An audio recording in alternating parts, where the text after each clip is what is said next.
Hello everyone, Radhe Radhe, जय श्री कृष्णा। स्वागत है आप सभी का हमारे चैनल पर। जय माता दी। प्रिय भक्तजनों, आज नवरात्रि के चौथे दिन की कथा में आप सभी का हार्दिक स्वागत है। माँ कुष्मांडा आप सभी के मनोकामनाएं पूर्ण करें। आप और आपके परिवारजनों पर अपना आशीर्वाद सदैव बनाए रखें। नवरात्रि का पावन पर्व देवी शक्ति की उपासना का महान अवसर है और इन 9 दिनों में माँ दुर्गा के 9 अलग अलग स्वरूपों की पूजा की जाती है। प्रत्येक स्वरूप अपने भक्तों को अलग अलग प्रकार की शक्ति, भक्ति, ज्ञान और आशीर्वाद प्रदान करता है। आज हम नवरात्रि के चौथे दिन पूजी जाने वाली देवी माँ कुष्मांडा के बारे में जानेंगे। उनकी कथा का श्रवण करेंगे। माना जाता है कि माँ कुष्मांडा की आराधना करने से भक्तों के जीवन में ऊर्जा, उत्साह और सकारात्मकता शक्ति का संचार होता है। शास्त्रों में माँ कुष्मांडा को सृष्टि की आदिशक्ति कहा गया है। मान्यता है कि जब इस ब्रह्मांड की रचना नहीं हुई थी, चारों ओर केवल गहरा अंधकार ही अंधकार था और कहीं भी जीवन का कोई चिन्ह नहीं था। तब देवी ने अपनी दिव्य शक्ति और मंद मुस्कान से इस ब्रह्मांड की रचना की थी। कहा जाता है कि माँ कुष्मांडा ने अपनी हल्की से मुस्कान से ब्रह्मांड का निर्माण किया, इसलिए उन्हें सृष्टि की आदिशक्ति और सृजन की देवी भी कहा जाता है। यही कारण है कि इन्हें ब्रह्मांड की उत्पत्ति करने वाली देवी के रूप में पूजा जाता है। माँ कुष्मांडा का स्वरूप अत्यंत तेजस्वी और दिव्य माना गया है। देवी की 8 भुजाएं, उनके हाथों में कमल, पुष्प, अमृत, कलश, धनुष, बाण, चक्र, गदा, जपमाला और कमंडल धारण किए हुए हैं। उनका वाहन सिंह है, जो साहस और शक्ति का प्रतीक माना जाता है। माँ की सबसे अद्भुत विशेषता यह है कि यह सूर्यमंडल के भीतर निवास करती है और कहा जाता है कि सूर्य के बेहतर रहकर भी वे अपनी दिव्य शक्ति से संपूर्ण सृष्टि को ऊर्जा प्रदान करती हैं। उनके तेज के सामने सूर्य का प्रकाश भी फीका पड़ जाता है। इसी कारण उनकी उपासना करने से भक्तों को जीवन में नई ऊर्जा, शक्ति और उत्साह का आशीर्वाद मिलता है। अगर कोई व्यक्ति लंबे समय से बीमार हो या शारीरिक कमजोरी से परेशान हो तो कुष्मांडा की आराधना से उसे स्वास्थ्य लाभ होने लगता है। पौराणिक कथा के अनुसार जब तीनों लोकों में असुरों का अत्याचार बहुत बढ़ गया था और देवता भी उनसे भयभीत हो गए थे, तब उन दुष्ट शक्तियों का अंत करने के लिए माता कुष्मांडा ने अवतार लिया। अपनी दिव्य शक्ति से उन्होंने दैत्यों का संहार किया और तीनों लोकों में फिर से शांति और धर्म की स्थापना की। कुष्मांडा शब्द का एक अर्थ कुम्हाड़ा यानी कद्दू भी होता है, इसलिए माँ कुष्मांडा को कुष्मांड का भोग लगाया जाता है। उनकी पूजा में कुष्मांड यानी कद्दू या पेठे से बने व्यंजन अर्पित करने का विशेष विधान है। नवरात्रि के चौथे दिन माँ कुष्मांडा की पूजा के लिए प्रातःकाल ब्रह्म मुहूर्त में उठकर स्नान करना चाहिए और स्वच्छ तथा पीले रंग के वस्त्र धारण करने चाहिए। इसके बाद सूर्य भगवान को जल अर्पित करके व्रत का संकल्प लिया जाता है। फिर पूजा स्थल पर श्री ब्रह्मा, विष्णु, महेश का स्मरण करके माँ कुष्मांडा का ध्यान और पूजा करके फिर उन्हें भोग लगाया जाता है। प्रिय भक्तों, यह थी माँ कुष्मांडा की कथा। सभी प्रेम से बोलिए कुष्मांडा मैया की जय। अब सुनिए देवी भागवत पुराण में कल से आगे का अध्याय। और आज जी भी माँ दुर्गा के सम्मान में आप इस वीडियो को लाइक करके कमेंट बॉक्स में जय माता दी लिखना मत भूलिएगा। व्यास जी कहते हैं, महाराज, भगवती जगदम्बा श्रेष्ठ स्त्री के रूप में विराजमान थी। महिषासुर के मंत्री की बात सुनकर वे मुस्कुराती हुई मेघ की तरह गंभीर वाणी में उससे कहने लगी। देवी ने कहा, मंत्रीवर, तुम्हें यह निश्चित रूप से समझ लेना चाहिए कि मैं देवताओं की जननी हूँ। मेरा नाम महालक्ष्मी है। संपूर्ण दैत्यों को मारने के लिए ही मैं प्रकट होती हूँ। महिषासुर का व्रत करने के लिए समस्त देवताओं ने मुझसे प्रार्थना की है। उस दानवराज के कारण देवता अत्यंत कष्ट भोग रहे हैं। इस समय उन्हें यज्ञ में भाग भी नहीं मिल पा रहा है, इसलिए आज मेरा यहाँ आना हुआ है। मंत्रीवर, मैं महिषासुर को मारने के प्रयत्न में लगी हूँ। मैं अकेली नहीं हूँ, मेरा साथ विपुल सेना है। अनघ, तुमने जो सामनीति का प्रयोग करके आदरपूर्वक मेरा स्वागत किया है, मीठे वचन कहे हैं, इससे मैं तुम्हें संतुष्ट हूँ। नहीं तो निश्चय जानो मेरी दृष्टि प्रयाग की तुलना करने वाली है और उसके प्रभाव से तुम्हारे प्राण नहीं बच सकते। अब तुम मेरी बात मानकर उस पापी महिषासुर के पास जाकर उससे यह वचन कहना कि अगर तुझे प्राणों का लोभ हो तो अभी तुरंत पाताल चले जा। तू नहीं जाना चाहेगा तो तुझे अपराधी और दुष्टों को मैं युद्ध के मैदान में मार डालूंगी। मेरे बाण से तेरे शरीर की ध्वजियाँ उड़ जाएगी। तेरे लिए यमराज के घर जाना आवश्यक हो जाएगा। मेरी इस दयालुता को समझकर तू इसी क्षण इस लोक से विदा हो जा। मूढ़, तेरे मर जाने पर देवता स्वर्ग पर अधिकार कर लेंगे, अतः सागर पर्यंत इस पृथ्वी का परित्याग करके तू अकेला ही यहाँ से हट जाने की व्यवस्था कर ले। मूर्ख, मेरे बाण तेरे शरीर को लक्ष्य बनाकर इसके पहले ही पाताल चले जाने में तेरी कुशल है। असुर, अगर तेरे मन में युद्ध करने की इच्छा हो तो अभी अपने संपूर्ण महाबली वीरों के साथ यहाँ चले जा। मैं तुझे यमराज के घर भेजने के लिए ही उद्यत हूँ। अरे ओ प्रचंड मूर्ख, तेरे जैसे असंख्य दानवों का प्रत्येक युग में मैंने वध किया है, वैसे ही तुझे भी सम्रांगण में मार डालूंगी। तू मेरे शस्त्र धारण को सफल कर दे। मूर्ख, तू महान दुराचारी है। ब्रह्मा जी के द्वारा जो तुझे वर मिल गया है उसका अभिमान मत कर। केवल स्त्री ही तेरा वध कर सकती है। यह निश्चित जानकर तूने प्रधान प्रधान देवताओं को असीम कष्ट पहुंचाया है, इसलिए ब्रह्मा जी का वचन सत्य करना अब परम आवश्यक है। अतः अनुपम स्त्री का रूप धारण करके तुझ अपराधी को मारने के विचार से ही मैं यहाँ प्रकट हुई हूँ। मूर्ख, अगर तुझे जीने की इच्छा हो तो आज ही देवताओं के स्थान को छोड़कर पाताल में जहाँ सांपों का साम्राज्य है स्वेच्छापूर्वक चले जा। व्यास जी कहते हैं, महिषासुर का वह प्रधानमंत्री भी शूरवीर था। देवताओं की बात सुनकर उसने उन्हीं के स्वर में उत्तर देना आरंभ कर दिया कि देवी, तुम अभिमान में चूर रहने वाली स्त्री के समान बातें करती हो। कहाँ तुम और कहाँ वे दानवराज। भला इस प्रकार का अनुचित युद्ध कैसे हो सकता है? तुम तो अकेली स्त्री हो। अभी जवानी के प्रथम सोपान पर तुम्हारा प्रवेश ही हुआ है। तुम्हारे सारे अंग भी कोमल है और उन महिषासुर के शरीर की आकृति बड़ी विशाल है, इसलिए बड़ी कठिनता से उनके साथ तुम्हारी मित्रता हो सकती है। महिषासुर के पास तो हाथी, घोड़े, रथों से परिपूर्ण अनेक प्रकार की सेना है। भांति भांति के आयुध लिए पैदल सैनिकों की संख्या में भी अमेय है। वामोरो, जिस प्रकार मालती के फूल को मसल डालने में गजराज को कुछ भी मेहनत नहीं करनी पड़ती, ठीक वैसे ही महिषासुर के हाथ संग्राम में तुम्हारा अंत हो जाए, इसके लिए भी उन्हें भी कोई प्रयास नहीं करना पड़ेगा। हमारे राजा देवताओं के महान शत्रु हैं, किंतु तुम में उनका अटूट विश्रद्धा है, इसलिए साम और दाम नीति का प्रयोग करके ही मैं तुमसे बातें करना उचित समझता हूँ। नहीं तो तुम झूठ बोलती हो, व्यर्थ के अभिमान में भरकर अपनी चतुरता दिखाती हो, और रूप एवं यौवन का तो तुम्हें अभिमान हो गया है। यह मानकर मैं तुम्हें आज ही बाण के द्वारा मृत्यु के मुख में झोंक देता हूँ। तुम्हारे रूप में जगत के रूपों को तुच्छ करने की योग्यता है। इसे सुनकर मेरे महाराज मोहित हो गए हैं। उनकी प्रसन्नता के लिए ही तुम्हारे प्रति मेरे मुख से अत्यंत मधुर वाणी निकल रही है। विशाल लोचने, उनके संपूर्ण राज्य और धन पर तुम्हारा ही अधिकार रहेगा। वे तुम्हारे सेवक होकर रहेंगे। मृत्युदायी क्रोध का परित्याग करके तुम उनसे प्रेम भाव बनाने की कृपा करो। भामिनी, मैं भक्तिपूर्वक तुम्हारे चरणों में पड़ा हूँ।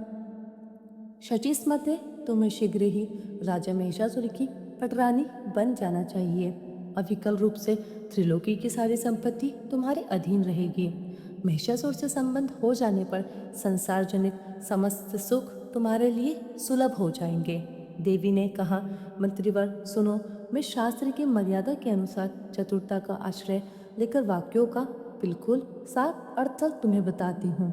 मेरी समझ में आ गया है कि तुम महिषासुर के प्रधानमंत्री हो। तुम्हारे इन वचनों से स्वतः सिद्ध हो रहा है कि तुम्हें भी पार्श्विक बुद्धि ही प्राप्त है। जिसके तुम जैसे मंत्री हैं वह भला बुद्धिमान कैसे हो सकता है? तुम दोनों एक समान हो, ब्रह्मा जी ने तुम्हारी इच्छी जोड़ी मिलाई। अरे मूर्ख, मेरे विषय में तुमने जो कहा है कि स्त्री स्वभाव वाली हो सो विचारपूर्वक देखो, तो क्या मैं पुरुष नहीं हूँ? मैंने स्वाभाविक गति से स्त्री का वेश धारण कर रखा है। तुम्हारे स्वामी स्त्री के हाथों अपनी मृत्यु मांग चुके हैं और उसे पूरा करने के लिए ही मुझे ऐसा करना पड़ रहा है। इससे मैं समझती हूँ कि वह प्रचंड मूर्ख है। वीर रस के तत्व से वह निरंतर अपरिचित रहा है। स्त्री के हाथों मरना पराक्रमहीन के लिए भले ही सुखकर हो, शूरवीर के लिए तो यह महान कष्टदायक है। ऐसी ही निंद मृत्यु स्वयं बुद्धिमान बनने वाले तुम्हारे स्वामी महिषासुर ने मांगी है। इसलिए स्त्री का रूप धारण करके उसे कार्य को संपन्न करने के विचार से ही मैं यहाँ उपस्थित हुई हूँ। तुम्हारे धर्मशास्त्र विरोधी वाक्यों से भला मैं कैसे डर सकती हूँ? जिस समय प्रारब्ध प्रतिकूल हो जाता है, उस समय तिनके में भी वज्र जैसी शक्ति उत्पन्न हो सकती है। साथ ही देव के अनुकूल होने पर साक्षात वज्र भी रुई के समान हल्का हो सकता है। जो स्वयं अभी अभी मृत्यु के मुख में जा रहा है, उसका अपार सैनिकों अनेक प्रकार के अस्त्र शस्त्रों अथवा दुर्ग सेवन आदि प्रपंचों से क्या प्रयोजन सिद्ध हो सकता है? देव जिसकी मृत्यु जिस प्रकार निश्चित कर देता है, उसकी उसी प्रकार मृत्यु होना अनिवार्य है। उसे कोई टाल नहीं सकता। इस विषय में संदेह नहीं करना चाहिए। यहाँ तक कि ब्रह्मा प्रवृत्ति महान देवताओं को भी जीवन और मरण जिस समय जिस प्रकार से निश्चित है, उस समय उसी प्रकार से स्वीकार करना ही पड़ता है। फिर भला अन्य जीवों के संबंध में क्या विचार किया जाए? जो देवता स्वयं मरण धर्म है, उनके वरदान से जिसे यह अभिमान हो जाए कि हम मर नहीं सकते, वे तो निरे मूर्ख ही हैं। उनकी तो बुद्धि मारी जा चुकी है। इसलिए तुम शीघ्र ही अपने राजा के पास जाओ और उसे मेरी बातें सुना दो। फिर वह तुम्हें जो आदेश दे तुम वैसा ही करना।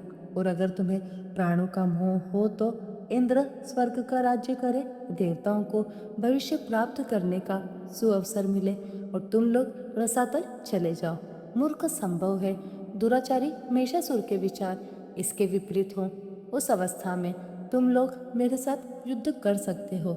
सभी प्रधान देवता संग्राम में परास्त हो चुके हैं। तुम्हारी यह मान्यता निर्मूल है, बेकार है, क्योंकि दवश ब्रह्मा जी ने वर दे रखा था। इसी कारण वह परिस्थिति आ गई थी। व्यास जी कहते हैं, भगवती जगदम्बा की बात सुनकर महिषासुर के प्रधानमंत्री ने विचार किया कि अब मुझे क्या करना चाहिए। युद्ध करना ठीक है या फिर महाराज के पास लौट चलना? मेरे महाराज अवश्य ही कामातुर हो रहे हैं। उन्होंने इस स्त्री के साथ विवाह करने के उद्देश्य से ही मुझे यहाँ भेजा है। तब मैं उनकी मानसिक सरसता को भंग करके उनके पास कैसे जाऊँ? अतः सर्वोत्तम यही है कि बिना युद्ध किए ही राजा के पास पहुँचूँ और उनसे निवेदन करूँ कि वे शीघ्र स्वयं यहाँ आने का प्रबंध करें। वे महाराज महिषासुर बुद्धिमानों से श्रेष्ठ हैं। उनके पास बहुत से निपुण मंत्रियों का समाज है। उनके साथ बैठकर वे कर्तव्य के विषय में निश्चित विचार कर लेंगे। सहसा इस स्त्री के साथ युद्ध करना मुझे अनुचित लग रहा है, क्योंकि हार और जीत दोनों ही स्थितियों में महाराज का अप्रिय होने की ही संभावना है। संभव है यह स्त्री मुझे मार डाले या फिर किसी उपाय से मैं ही इसे मारने में सफलता प्राप्त कर लूं। तब भी तो मैं राजा महिषासुर के क्रोध का बाजा नहीं बनूंगा। इसलिए वहीं चलकर देवी की कही हुई सारी बातें मैं महिषासुर को सुना दूं। यही मेरे लिए ठीक होगा। फिर जैसा उनको ठीक लगे वैसा वे करें। व्यास जी कहते हैं, इस प्रकार विचार करके वह बुद्धिमान मंत्री राजा महिषासुर के पास लौट आया और प्रणाम करके उसने यूँ कहना आरंभ किया कि राजन सिंह पर बैठी हुई वह देवी वस्तुतः बड़ी ही सुंदर है। 18 भुजाओं के कारण उसका विग्रह अत्यंत सुरमय प्रतीत हो रहा है। उसने भुजाओं में अस्त्र शस्त्र धारण कर रखे हैं। राजन, मैंने तो उस देवी से यूं कहा कि भामिनी, तुम राजा महिषासुर की सेवा में चलो। वे त्रिलोकी के स्वामी हैं। तुम उनकी प्रियसी रानी बनने का सुअवसर प्राप्त कर लो। तुम ही उनकी पटरानी बनोगी, यह बिल्कुल निश्चित है। वे तुम्हारे वशवर्ती बनकर आज्ञा पालन करने में सदा तत्पर रहेंगे। सुंदरी महिषासुर को अपना स्वामी बनाकर लंबे समय तक त्रिलोकी की संपत्ति भोगो और स्त्रियों में सबसे अधिक भाग्यशालिनी बनने का अवसर प्राप्त कर लो। महाराज, मेरी यह बातें सुनकर विशाल नेत्रों वाली वह देवी पहले तो अहंकार के वश होकर किंकरता भी विमोर सी हो गई। फिर हंसकर उसने मुझसे कहा, भैंस के पेट से पैदा हुआ महिषासुर पशुओं से भी गया गुजरा है। मैं देवताओं का हित करने के विचार से उसे देवी की बलि चढ़ा दूं। अरे मूर्ख, जगत में कौन ऐसी मूढ़ स्त्री है जो महेश को पति बनाए? फिर मुझ जैसी विवेकवती स्त्री उसे कैसे स्वामी बनाने में विचार कर सकती है? सिंह वाली भैंस ही उस सिंह वाले भैंसे को अपना पति बनाए रखे। मैं उस महिषासुर की तरह डकराती हुई उसे पति नहीं बना सकती। मैं तो सम्रांगण में उपस्थित होकर उसके साथ युद्ध करूंगी। मेरे हाथों देवताओं से शत्रुता करने वाला महिषासुर काल का कलेवा बन जाएगा। दुष्ट, अगर तुझे जीने की इच्छा हो तो पाताल भाग जा। राजन, उस स्त्री ने बड़े ही कठोर बातें मुझसे कही। उन्हें सुनकर पहले तो मैंने बहुत सारा विचार किया, उसके बाद मैं वहाँ से लौट आया हूँ। रसभंग हो जाने की आशंका से मैंने उसके साथ युद्ध भी नहीं छेड़ा। आपकी विशेष आज्ञा पाने बिना ऐसा व्यर्थ उद्यम भला मैं कैसे कर सकता था? राजन व सुंदरी असीम बल के अभिमान में चूर है। भविष्य में क्या यह होगा, यह बात मेरी समझ से बाहर है। इसलिए आप इस वक्त इसका निर्णय करें। युद्ध करना या यहाँ से भाग जाना कौन सा काम कल्याणप्रद होगा, इसके अंतिम निर्णय तक पहुँचने में मेरी बुद्धि असमर्थ है। व्यास जी कहते हैं, मंत्री की बात सुनकर अभिमान में चूर रहने वाले महिषासुर ने अपने बूढ़े मंत्रियों को बुलाया और उनसे मंत्रणा की। राजा महिषासुर ने कहा, मंत्रियों, इस अवसर पर हमें क्या करना चाहिए? आप लोग शीघ्र ही अपना अंतिम निर्णय व्यक्त करें। शम्रासुर से संबंध रखने वाली माया की भांति देवताओं की रची हुई यह माया ही सामने आ गई है क्या? इस कार्य में आप लोग परम प्रवीण हैं। तरह तरह के उपाय सोचने में आपकी बुद्धि कुशल है। ऐसी परिस्थिति आ जाने पर साम दाम आदि उपायों से मुझे क्या करना चाहिए, यह मुझे सूचित करें। मंत्री बोले, महाराज, प्रत्येक समय सत्य और प्रिय वचन ही बोलना चाहिए। विवेकी पुरुष हितकार कार्य के विषय में भली भांति सोचकर ही अपना मत दिया करते हैं। राजन, कुछ बातें तो सत्य और हितकर होती हैं, कितनी ही बातें प्रिय होते हुए भी अहितकर होती हैं। जैसे औषधि जगत में मनुष्य को खाते समय अप्रिय होते हुए भी परिणाम में रोगनाश रूपी हित का साधन होता है। राजन, सत्य वचन सुनने और समर्थन करने वाले दुर्लभ हैं। सत्य बोलने वालों का मिलना भी कठिन है। श्रोता का प्रसन्न करने के लिए झूठी बातें बकने वाले वक्ता बहुत मिल सकते हैं। राजन, यह विचार तो बड़ा ही गहन है। अब इस अवसर पर हम भला कैसे क्या कहें? किस कार्य का परिणाम अच्छा होगा या फिर बुरा, इस त्रिलोकी में कौन जान सकता है? राजा महिषासुर ने कहा, एक बार सब लोग अपनी अपनी बुद्धि के अनुसार मत व्यक्त करें, फिर सबके विचार सुनकर ही मैं कोई निर्णय करूंगा। कार्यकुशल पुरुष को चाहिए कि बहुत लोगों के मत को जानकर उस पर बार बार विचार करें, फिर जो कार्य हितकर लगे उसे अपनाने का प्रयास करें। व्यास जी कहते हैं, राजा महिषासुर के ऐसे वचनों को सुनकर महाबली विरूपाक्ष उसे प्रसन्न करते हुए झट से बोल उठा। विरूपाक्ष ने कहा, राजन, यह एक साधारण स्त्री है। अभिमान में भरी होने के कारण इसके मुख से ऐसे वचन निकल रहे हैं। केवल डराने के लिए ही इसकी बातें ऐसी हैं। बस आप ऐसा समझ लीजिए, स्त्रियां बड़ा चढ़ाकर बहुत सी ऐसी बातें बका ही करती हैं ताकि युद्ध में किसी प्रकार परास्त ना हो सके। राजन, आप त्रिलोकी पर विजय प्राप्त कर चुके हैं। इस समय एक साधारण सी स्त्री से भयभीत होना आपके लिए बिल्कुल भी शोभा नहीं देता। हाँ, किसी दिनहीन को मारने पर वीर पुरुष को जगत में कलंक अवश्य लग सकता है।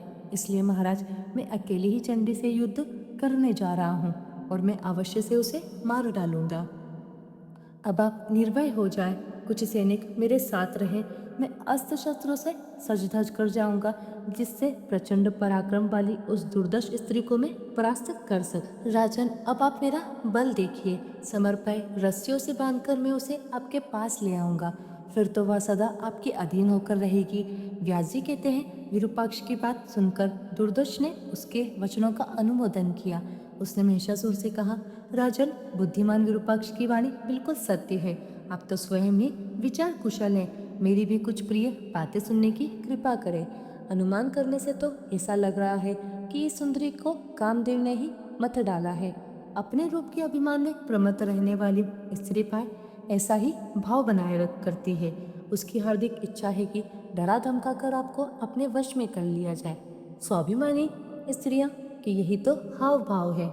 इनके इस अभिप्राय को रसज्ञ पुरुष भली भांति समझ लेते हैं। यह तो उस कामिनी के वृकोक्ति मात्र है। ऐसी युवती अपने प्रियतम पति के लिए सदा लालत रहती है। कोई काम शास्त्र का पारगामी पुरुष ही उसके अभिप्राय को समझ सकता है। उसने आपके प्रति जो यह कहा है कि मैं तुम्हें मोर्चे पर बाणों से बीत दूंगी, कारण कि जानने वाले वशिष्ठ पुरुष इससे इसके सार गर्भित वचन पर विचार तो करें। अपने यौवन का अभिमान रखने वाली स्त्रियों के बाण उनके कटाक्ष ही हैं। यह बात तो जगत प्रसिद्ध है। उसके व्यंग वचन पुष्पांजलि जैसे लगते हुए भी दूसरे प्रकार के बाणों का काम करते हैं। राजन, उसके ऐसे बाण चलाने पर आप में कौन सी ऐसी शक्ति है जो आप उसका सामना ना कर सके? उससे तो आप परास्त हो ही जाएंगे। और उसने जो यह कहा है कि मूर्ख में देखते ही बाणों से तुमको मार डालूंगी, इसका अभिप्राय भी कुछ और ही है। पर इसके अनभिज्ञ पुरुष उसके भाव को नहीं समझ पाते। वो कहती हैं, रण रूपी शैया पर तुम्हारा स्वामी मुझसे परास्त हो जाएगा। उसका यह कथन विपरीत रीति के अभिप्राय से हुआ है, ऐसा समझना चाहिए। उसने जो कहा है कि तुम्हारे स्वामी के प्राण हर लूंगी, वह भी ठीक है। राजन, वीर्य को ही प्राण कहते हैं।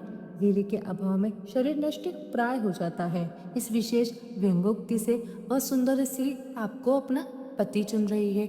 महाराज, आप नहीं समझ रहे। रस शास्त्र के पारगामी विद्वान पुरुष विचार पूर्वक इस कथन के अभिप्राय को समझ ले। महाराज, इस रहस्य को जानकर आपको भी रसयुक्त व्यवहार ही करना चाहिए। इसके लिए साम और दाम, यह दो ही उपाय समीचीन है। वह सुंदरी क्रोध या फिर अभिमान में भरे रहने पर भी आपके अनुकूल हो ही जाएगी। उसी के समान मीठे वचनों का प्रयोग करके मैं बस उसे आपके पास लेकर आऊंगा। राजन, बहुत कहने से क्या लाभ? उसे आपके वश में कर देना और आप मेरे लिए परम कर्तव्य हो गया है। मैं अभी जाता हूँ और ऐसा प्रयास करूंगा कि वह स्त्री दासी की तरह निरंतर आपकी सेवा में तत्पर हो जाए। व्यास जी कहते हैं, विरूपाक्ष की ऐसी बातें सुनकर रहस्य के पूर्ण जानकर ताम्र ने महिषासुर से कहा, राजन, आप मेरी कुछ बातें सुनने की कृपा करें। मैं प्रमाण युक्त धार्मिक बात कहता हूँ जो रस और नीति से भी संयुक्त है। यह स्त्री पूर्ण विदुषी जान पड़ती है। काम में आतुर होकर आपसे प्रेम करने के लिए इसका आगमन नहीं हुआ है। मानस उसके कहे हुए कोई भी वचन व्यंग्यात्मक नहीं है। महाबाहु, बिना किसी सहायक को लिए एक नवयुवती स्त्री ने आने का साहस किया। यह कैसी विचित्र बात है। मन को मुग्ध करने वाली इस देवी का रूप भी बड़ा विलक्षण है। त्रिलोकी में किसने भी 18 भुजा वाली स्त्री को न कभी सुना न देखा ही है। इस कल्याणी में असीम पराक्रम भरा हुआ है।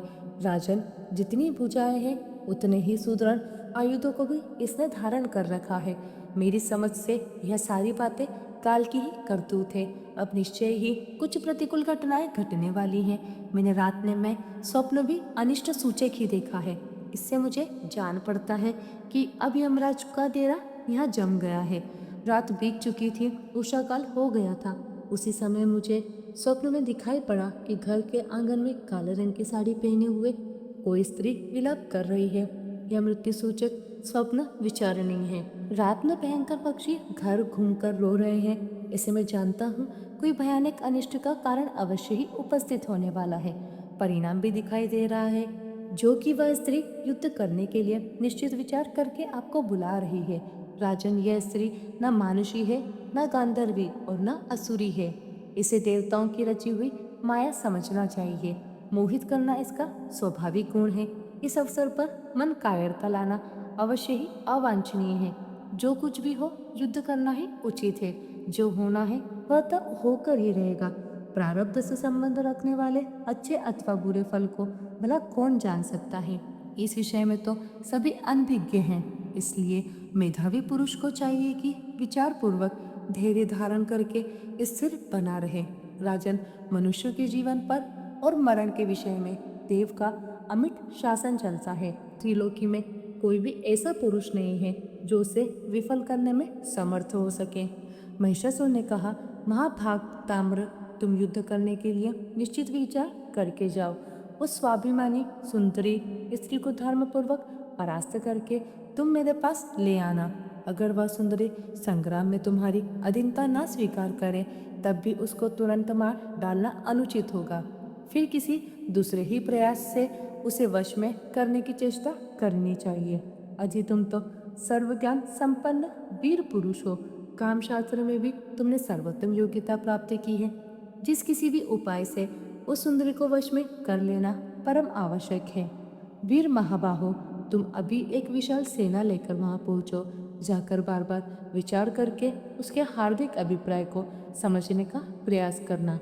काम या फिर वेद किस उद्देश्य का लेकर वह यहाँ आई है यह जानना बहुत आवश्यक है, अथवा वह किसकी माया है। सर्वप्रथम यह निश्चय करके उसके अभिलक्षित कार्य पर विचार करना चाहिए। इसके पश्चात अपनी योग्यता और बल के अनुसार युद्ध करना समुचित है। कायरता और निर्दयता दोनों ही बिल्कुल अवांछनीय है। उसके मन के अनुसार ही तुम्हें भी व्यवहार करना चाहिए। व्यास जी कहते हैं, ताम्र का मस्तक मृत्यु का आसन बन चुका था। उसने महिषासुर की बातें सुनकर अपनी सेना साथ में ली और उसे प्रणाम करके वह युद्ध के लिए चल पड़ा। जाते समय मार्ग में उस दुरात्मा दानव को यमराज के पद को प्रदर्शित करने वाले बहुत से भयंकर अपशकुन दिखाई पड़े। उसका मन भय और चिंता से व्याकुल हो गया। आगे बढ़ने पर ताम्र ने उन भगवती को देखा। उस समय देवी सिंह पर सवार थी। संपूर्ण देवता उनकी स्तुति कर रहे थे। समस्त आयुधों से उनकी अनुपम शोभा हो रही थी। ताम्र सामनीति का प्रयोग करके विनीत बनकर सामने खड़ा होकर नम्रतापूर्वक मधुर वाणी में भगवती जगदम्बा से कहने लगा, देवी मस्तक पर सुंदर सिंह धारण करने वाले दैत्यों के सरदार महिषासुर तुम्हारे रूप और गुणों पर अपने को न्यौछावर कर चुके हैं। तुमसे अपना विवाह करने के लिए उनकी हार्दिक इच्छा है। विशाल नेत्रों से शोभा पाने वाली सुंदरी महिषासुर देवताओं के लिए भी अजय है। तुम उनका मनोरथ पूर्ण करो। उन्हें पति रूप से प्राप्त करके अद्भुत नंदन वन में विहरने का सुअवसर हाथ से मत खो। कर भोरू, तुम्हें इतने आयु धारण करने की क्या आवश्यकता है। कामल कमल जैसे कोमल ये तुम्हारे हाथ पुष्पों की गेंद पकड़ने योग्य हैं। भर रूपी धनुष के रहते हुए इस धनुष की भला क्या आवश्यकता है। तुम्हारे कटाक्षी अचूक बाण हैं। फिर इन लौकिक बाणों से क्या लाभ। संसार में युद्ध को दुख का मूल कारण समझा जाता है। इस रहस्य के जानकार मानव को युद्ध नहीं करना चाहिए। लोभासक्त अनुरागी व्यक्ति ही आपस में लड़ते भिड़ते हैं। पुष्पों के द्वारा भी मारपीट करना अवांछनीय है। फिर तीखे तीरों से युद्ध करने की तो बात ही क्या है, क्योंकि अपने अंगों को छेद जाना किसी के लिए भी प्रसन्नता का कारण नहीं बन सकता। इसलिए सुंदरी, तुम्हें कृपा करनी चाहिए। देवता और दानव सभी हमारे महाराज का सम्मान करते हैं। तुम उनको अपना स्वामी बना लो। सब प्रकार से तुम उनकी पटरानी बनकर रहोगे, इसमें किंचित मात्र भी संदेह नहीं है। देवी, तुम मेरी बात मानो। इससे तुम्हें सभी सुख मिलेंगे। यह निश्चित है कि संग्राम में कष्ट भोगने के बाद विजय हो जाना संदेह से मुक्त विषय नहीं है। सुंदरी, तुम्हें राजनीति का पूरा ज्ञान नहीं है। हजारों वर्षों तक संपूर्ण राज्य सुख भोगने की कृपा करो। तुम्हारा भावी सुशील पुत्र इस राज्य का उत्तराधिकारी होगा। इसलिए जवानी में भोग विलास करने के बाद बुढ़ापे में भी तुम सुख से जीवन बिता सकोगे। प्रिय भक्तजनों, ताम्र के इस प्रकार कहने पर फिर देवी ने जो कुछ भी किया और कहा उसका वर्णन आप सभी कल के अध्याय में जरूर सुनिएगा। अब सुनिए माँ दुर्गा की आरती।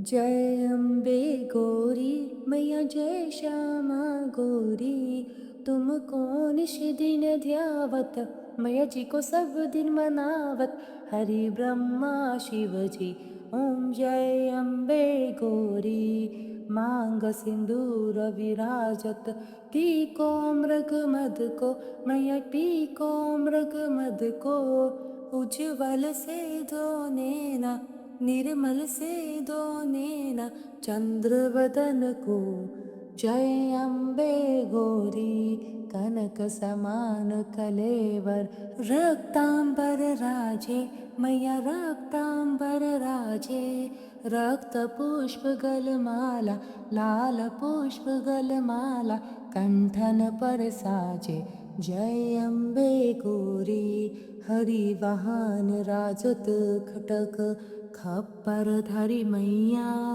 खडक खपर धारी, सुर नर मुनि जन सेवत सुर नर मुनि जन सेवत, तिनके दुख हारी, जय अम्बे गौरी कानन कुंडल शोभित, नासाग्रे मोती मैया नासाग्रे मोती, कोटिक चंद्र दिवाकर कोटिक चंद्र दिवाकर, राजत समज्योति, जय अम्बे गौरी शुंभ निशुंभ विधारे, महिषासुर घाती मैया महिषासुर घाती, धूम्र विलोचन नैना मधुर विलोचन नैना, निषदीन मदमाती, जय अम्बे गौरी चंड मुंड संहारे, छोड़ित बीज हरे मैया छोड़ित बीज हरे, मधु के ढब दो मारे मधु के ढब दो मारे, सुर भयंकरे, जय अम्बे गौरी ब्रह्माणी रुद्राणी, तुम कमला रानी मैया तुम कमला रानी, आगम निगम बखानी तुम शिव पटरानी, जय अम्बे गौरी 64 योगिनी मंगल गावत, नृत्य करत भेरू मैया नृत्य करत भेरू, बाजत ताल मृदंगा बाजत ढोल मृदंगा, अरु बाजत डमरू, जय अम्बे गौरी, तुम ही जग की माता तुम ही हो भरता मैया तुम ही हो भरता, भगतन की सुख हरता भगतन की दुख हरता, सुख संपत्ति करता, जय अम्बे गौरी, पूजाचारति शोभित वर मुद्राधारी मैया वर मुद्राधारी, मन वांछित फल पावत मन इच्छा फल पावत, सेवत नर नारी, जय अम्बे गौरी, कंचन थाल विराजत, अगर कपूर बाती मैया अगर कपूर बाती, श्रीमाल के तुम राजत श्रीमाल के तुम्हें राजत, कोटि रतन ज्योति, जय अम्बे गौरी, श्री अम्बे जी की आरती जो कोई नर गावे, स्वामी जो कोई नर गावे, कहत शिवानंद स्वामी रटत गुलानंद स्वामी, सुख संपत्ति पावे, जय अम्बे गौरी, मैया जय श्यामा गौरी, तुमको निश दिन ध्यावत, मैया जी को सब दिन मनावत, हरि ब्रह्मा शिव जी, मैया जय अम्बे गौरी। मिलते हैं आपसे अगली वीडियो में, तब तक के लिए आप सभी को राधे राधे, जय श्री कृष्ण।